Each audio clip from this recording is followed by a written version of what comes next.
Mike Tyson destroyed everyone in his path. 44 knockouts, undisputed heavyweight champion at 20. The baddest man on the planet. But there was one fighting style that kept him awake at night. One approach that made even Iron Mike hesitate. And the boxer who used it best? He haunted Tyson's nightmares for years. This is the truth about the only style Mike Tyson ever truly feared. The psychiatrist's office in Los Angeles was quiet, sterile, decorated with the kind of neutral art that's supposed to be calming but just feels empty. It was 1990, and Mike Tyson sat in a leather chair that cost more than most people's cars, his massive frame making the furniture look child-sized. Dr. Henry McCown had been working with elite athletes for 15 years, but Tyson was different. Not just because of his fame or his frightening reputation, but because beneath all that controlled violence was something Dr. McCown recognized immediately: genuine fear. "Tell me about the nightmares again," Dr. McCown said, pen poised over his notepad. Tyson's jaw clenched, even here in private. Admitting fear felt like weakness. But the dreams had been getting worse. Always the same scenario. Always the same feeling of helplessness. "It's the movement," Tyson finally said, his voice quieter than the public ever heard it. "I can't catch them. I swing and they're gone. I move forward and they're not there. It's like fighting smoke." Dr. McCown nodded. He'd heard variations of this before from other fighters, but what made Tyson's case unique was the specificity. This wasn't general anxiety about losing. This was a precise, technical fear of one particular approach to boxing. Mike Tyson was terrified of pure outboxers. To understand why this specific style haunted Tyson requires understanding what made Tyson himself so devastating. Under Cus D'Amato's guidance, Tyson became the perfect implementation of the peekaboo style. A compact, explosive pressure fighter who slipped punches with minimal head movement, closed distance with terrifying speed, and unleashed combinations that could end fights in seconds. Tyson's entire system was built on one principle: get inside, overwhelm, destroy. He was 5'10" in a heavyweight division, where most champions were 6'3" or taller. His short stature, which should have been a disadvantage, became his greatest weapon. He could slip under jabs, weave around power punches, and explode upward with uppercuts that traveled devastating short distances. Against other pressure fighters, against brawlers, against anyone who would engage with him in the pocket, Tyson was unstoppable. Michael Spinks, a light heavyweight champion who moved up and tried to stand with Tyson, lasted 91 seconds. Larry Holmes, a technical boxer but one who would engage, got destroyed in 4 rounds. But pure outboxers, fighters who refused to be there when Tyson arrived, who used the entire ring as their canvas, who treated distance like a weapon, they were different. They broke Tyson's system at its foundation. The nightmare Tyson described to Dr. McCown wasn't random. It was a specific memory, replayed and distorted by his subconscious. The memory of James Bonecrusher Smith. March 7th, 1987. Las Vegas. Tyson was the unified heavyweight champion, 20 years old, seemingly invincible. Smith was the opponent, a 6'4" boxer with an 84-inch reach, and a style that prioritized survival over engagement. What happened that night wasn't a fight in the traditional sense. It was 12 rounds of Tyson's perfect system encountering a fighter who simply refused to participate in it. Smith spent the entire fight moving, not running. There's a distinction boxers understand instinctively. Running is panicked, desperate, backward motion. Moving is calculated, circular, creating and maintaining distance while remaining dangerous enough to prevent pure pursuit. Smith used his jab not to set up combinations, but as a rangefinder, a distance maintainer, a tool to keep Tyson exactly where Smith wanted him. Too far away to land power shots, but close enough that Tyson kept believing he could close the gap. Every time Tyson tried to cut the ring, a fundamental skill Cus D'Amato had drilled into him for years, Smith would pivot, reset, establish the distance again. Tyson's devastating inside game, which had destroyed 27 previous opponents, found nothing but air. Tyson won by unanimous decision. All three judges scored it wide, but anyone watching Tyson's face during the post-fight interview saw something the boxing world had never seen before: frustration bordering on genuine confusion. "He didn't want to fight," Tyson said, the criticism obvious in his tone. But beneath the criticism was something else: relief that it was over. Concern about what 12 rounds of ineffective aggression meant for his aura of invincibility. That night planted the seed of doubt that would grow into genuine fear. The technical problem pure outboxers presented wasn't just about missing punches. It was about energy expenditure. Tyson's peekaboo style, while devastatingly effective in short bursts, was exhausting to maintain. The constant head movement, the explosive forward motion, the heavy breathing required to stay compact and loaded, all of it drained energy at an unsustainable rate. Cus D'Amato knew this. The system was designed for early knockouts. Get in, overwhelm them before they understand what's happening. End it before the 7th round. When it worked, and for years it worked almost every time, Tyson looked superhuman. But against fighters who could maintain distance for 12 rounds, who could make Tyson chase, who could force him to burn energy pursuing an opponent who was never quite catchable, the system had a catastrophic flaw. Tyson would gas out, and a tired Tyson was a vulnerable Tyson. This became devastatingly clear on February 11, 1990, Tokyo, Japan. Mike Tyson versus James Buster Douglas. Douglas was the 6'4" outboxer with an 83-inch reach and a style that prioritized movement and jab control. Before the fight, Tyson's team dismissed him. Vegas oddsmakers made Tyson a 42-1 favorite. This was supposed to be a tune-up, an easy defense before bigger fights. What happened instead was Tyson's worst nightmare made real. Douglas refused to be there. Every time Tyson pressed forward with his signature peekaboo approach, Douglas would pivot, circle, reset. His jab, a straight piston-like punch that traveled the shortest distance between 2 points, repeatedly snapped Tyson's head back. For 9 rounds, Tyson chased. His usual terrifying pressure became desperate pursuit. His head movement, so crisp in early rounds, slowed as fatigue set in. His punches, usually thrown in devastating combinations, came one at a time, telegraphed, missing by wider margins as the fight progressed.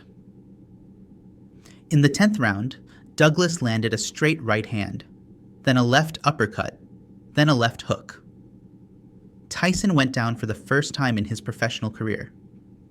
He tried to get up, fumbling for his mouthpiece like a drunk man searching for car keys, but the count reached 10 with Tyson still on the canvas.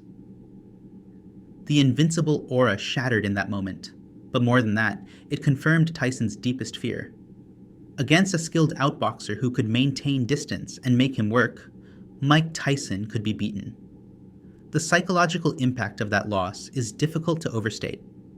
In Dr. McCown's office, Tyson had described fear of the style before Tokyo. After Tokyo, it became something closer to trauma. In subsequent fights, whenever Tyson faced opponents with outboxing capabilities, his approach changed noticeably. Against Evander Holyfield, a fighter who could box from distance or brawl in close, Tyson seemed hesitant, uncertain when to commit to his pressure. Holyfield dominated both fights, using movement and distance control to neutralize Tyson's power. Against Lennox Lewis in 2002, the pattern repeated. Lewis, 6'5" with an 84-inch reach, used his jab to control distance for 8 rounds before stopping Tyson. Watching that fight, you can see Tyson's frustration mounting, his punches becoming wider and wilder, as Lewis maintained perfect range, never quite close enough for Tyson's power to matter. The style Tyson feared wasn't about a single technique or a specific punch. It was about the entire philosophy of engagement. Pure outboxers didn't try to beat Tyson at his own game. They refused to play his game at all. They turned the ring into a geometry problem Tyson couldn't solve. They made his greatest strength, his ability to close distance and unleash violence, irrelevant by ensuring the distance could never be closed. They made him chase until his legs were heavy, his lungs burning, his head movement reduced to exhausted bobbing. And then when Tyson was tired and frustrated and vulnerable, they would attack. This is why. Tyson's later career showed an increasing preference for opponents who would engage with him. Fighters who would trade punches, who would stand their ground, who would fight Tyson's fight. Against those opponents, even an older, less explosive Tyson could still be effective. But against movers, against pure outboxers, the fear remained. In interviews years after retirement, Tyson has been remarkably candid about his psychological struggles during his career. He's talked about cocaine addiction, about depression, about the pressure of maintaining a persona that didn't match his internal reality, but he's rarely talked specifically about the technical fear, the nightmare of fighting someone he couldn't catch, perhaps because admitting fear of a fighting style feels more personal than admitting fear of fame or failure. Style fear is technical, professional, an admission that there was a puzzle he couldn't solve, a code he couldn't crack. The irony is that Cus D'Amato, Tyson's trainer and father figure who died before Tyson's prime, knew about this vulnerability. In training sessions, Cus would bring in tall, mobile sparring partners, specifically to prepare Tyson for outboxers. He would drill distance closing techniques, ring cutting strategies, ways to force engagement with reluctant opponents. But Cus died in 1985, when Tyson was still developing. The refinements needed to consistently beat elite outboxers, the advanced ring generalship, the patience to set traps instead of simply pursuing, the ability to fight 12 rounds at varied tempos. Those were still being developed when Cus passed. Without Cus, Tyson's team focused on what he did best, overwhelming aggression. It worked against most opponents, but the fundamental vulnerability remained, and elite outboxers would continue to exploit it. There's a training video from 1986, rarely seen, where a young Tyson is working with a tall, mobile sparring partner. The partner is moving well, using his jab, keeping distance. Tyson is getting frustrated, his punches missing, his breathing heavy. Cus stops the session and pulls Tyson aside. The audio is barely audible, but lip readers have transcribed parts of it. When you can't catch them, you make them come to you, Cus says. You stop chasing. You cut the ring. You wait. You make them run out of places to go. Tyson nods, understanding intellectually. But watching the rest of the session, you can see him struggling to implement it. His instinct, the peekaboo system burned into his muscle memory, was to pursue, to pressure, to overwhelm. Fighting against that instinct, being patient when every fiber of his being wanted to attack, was perhaps the hardest thing Tyson ever tried to learn. He never quite mastered it. In the end, Mike Tyson's fear of outboxing wasn't about physical pain or risk of injury. Tyson had been hit by the hardest punchers in heavyweight history and barely flinched. The fear was about helplessness, about being in a fight where his tools didn't work, where his speed and power became irrelevant because he could never quite reach the target.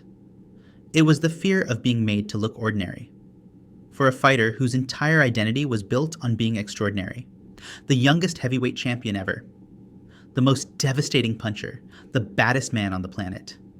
Being reduced to a frustrated, tired, ineffective version of himself was worse than being knocked out. A knockout is definitive. It's violent and final, but it's also somewhat random. A perfect punch, a moment of vulnerability, luck of timing. Fighters can accept knockouts as part of the game, but 12 rounds of futility, of chasing and missing, of feeling your power diminish and your body tire while your opponent stays frustratingly out of reach. That's not random. That's systematic dismantling. That's proof that there's a style you simply cannot beat. And for Mike Tyson, that realization was more terrifying than any punch he ever faced. The nightmares continued for years, even after retirement. In his autobiography, Tyson briefly mentions dreams where he's in the ring but can't seem to reach his opponent, no matter how hard he tries. He doesn't elaborate, but the description matches what he told Dr. McCown in 1990, Fighting Smoke, swinging at air, moving forward into nothing. The style that terrified Mike Tyson wasn't about a single fighter or a specific technique. It was about an approach to boxing that exposed the one thing his system couldn't overcome. Distance maintained by a skilled, disciplined opponent who refused to be caught. James Bonecrusher Smith planted the seed. Buster Douglas proved it was real. Evander Holyfield and Lennox Lewis confirmed it repeatedly. The baddest man on the planet had a weakness. And once the world knew it, that weakness would be exploited again and again until Tyson's career ended, not with explosive knockouts, but with exhausted defeats. The peekaboo style that made Tyson unstoppable had a fatal flaw, and pure outboxers knew exactly how to find it. Mike Tyson knocked out 44 opponents. But the ones who moved, who made him chase, who refused to be there, they're the ones that still haunt him. Distance was the weapon he could never overcome. If this breakdown shocked you, hit subscribe. Comment, what fighter gave Tyson his worst nightmare? Next week, the sparring session where Tyson got exposed. You won't believe what happened.